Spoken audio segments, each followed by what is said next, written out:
Welcome back to another episode of the Casey Campbell Podcast. Casey Campbell with you, of course. Please be joined by Joe Spencer, the head football coach at Swartz Creek High School. How's it going? Hi there. So it is officially game week.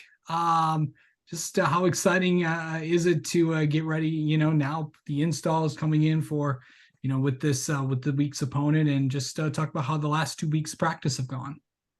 Yeah, well, first, we're super excited, and thanks, Casey, for inviting me on. Yeah, I mean, it's always nice to get into the game part of the schedule. The summer and the preseason weeks are a grind, and I think probably just like everybody else in the state, our guys are ready to go out there and play some real football. And we're excited because the first game is home, and that's a big deal in our community. We're going to have the band, and there'll be a big crowd, and yeah, that's what football is all about, right? Like, we're just going to go out there, and it's going to be a community event, and hopefully, if we do what we're supposed to do, it'll be a good night. Yeah. Okay, so Joe, let's time to talk about some of the guys that are returning for your team this year, and then some of the guys to watch. And let's start with the skill positions and go from there. Sure. Well, you got to start, I think, at quarterback. We're returning our quarterback. He's a junior this year, Brett Hoffman. Brett started 10 games for us last year, and we're expecting him to continue to have a high leadership quotient. He's a high football IQ guy, and he runs offense very well. And we're expecting big things from him. We also return really two, but one back in particular who got quite a few carries last year, Sincere Boyd. He was really our third back last year, but that being said, the guys ahead of him both rushed for over 1,200 yards. So he came in, getting the third most carries on the team, and I think he had something like 800 yards. But now as a junior coming in, he's a guy that we look for to get a lot of production. And then also next to him is senior Andrew Booth, who's coming back, who had limited carries last year, but he took quite a few meaningful reps, and so we're expecting him to have a big year as well in the backfield. And then we're really excited about our senior tight end Brett Hetzner. He's a 4-year player. He's done everything right, and we're expecting him to have a breakout year as well. All right, let's go to the offensive and defensive line.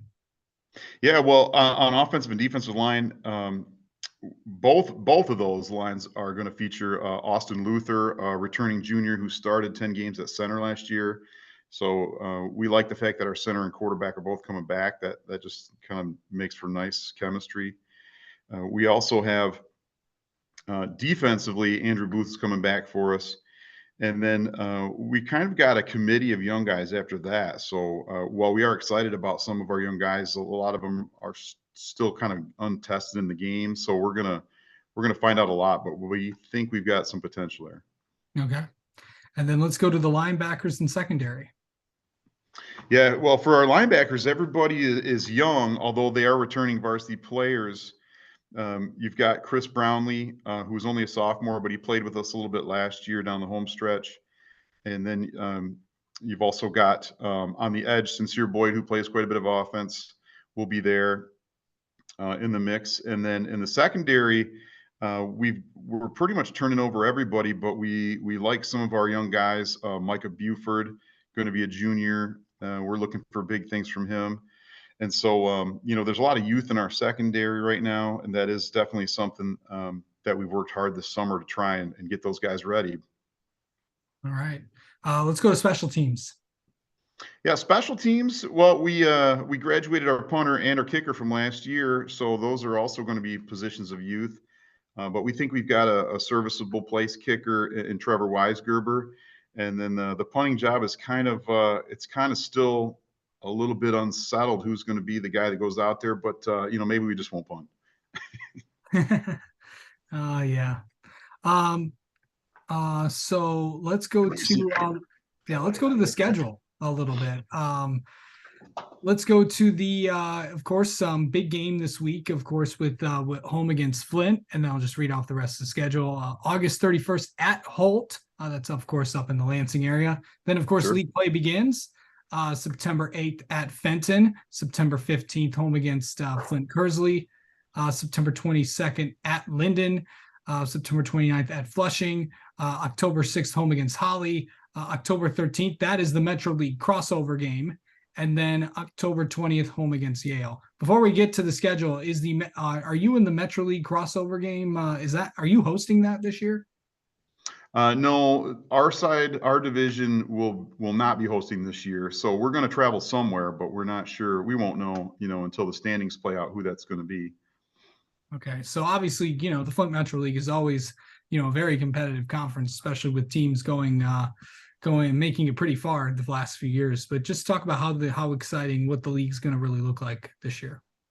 Well, on our side, it's a 2-division league, and we play on the Stripes division side. And I think this is, from where I'm standing, this could be one of the most competitive years, top to bottom, that I can remember.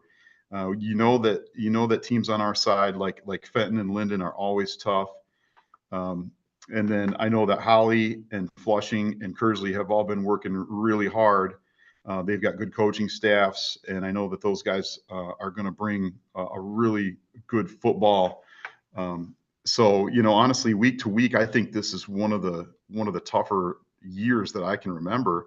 We're going to have to go out there and really execute. But that's good. I mean, it's a good sign that this league is a good football league, and we've got good communities and good coaches. The other side, on the so-called Stars side, I don't have as much experience looking at that side, but everybody's really excited about Goodrich making it to the finals last year from our league, and then Corona looks to be really athletic. So we're going to see kind of what pans out there. But I know Ortonville, Brandon, and Lake Fenton are always tough and well coached.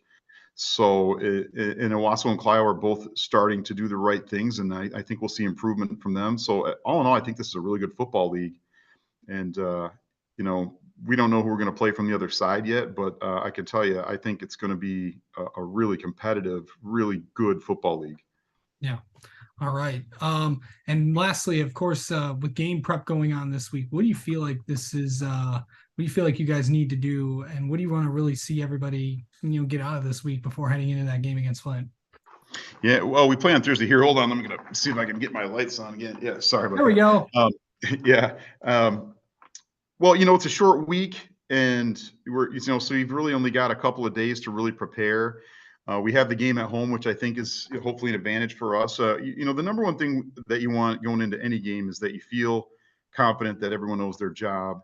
And of course, we've been working on that already, but that's something that we've got to just narrow down the screws and fix the little things that we didn't execute correctly in the scrimmage.